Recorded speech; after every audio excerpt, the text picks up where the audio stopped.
ওনার মুখে নাকি কারো নাম আসলে ওর কেরিয়ার খতম হয়ে যায়।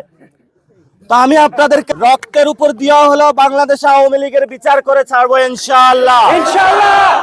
রূপগঞ্জে আমাদের একটি প্রোগ্রাম ছিল এবং এই প্রোগ্রামে আপনারা দেখেছেন গতকালকে বারংবার এখানে সন্ত্রাসী হামলা হয়েছে এবং আজকেও তারা সন্ত্রাসী হামলা করেছে। এখানে আমাদের স্টেজ ভাঙচুর করেছে, প্যান্ডেল ভাঙচুর করেছে এবং আমাদের এই যে সহযোদ্ধা তার এই জায়গায় ঠিক কোপ বসিয়েছে।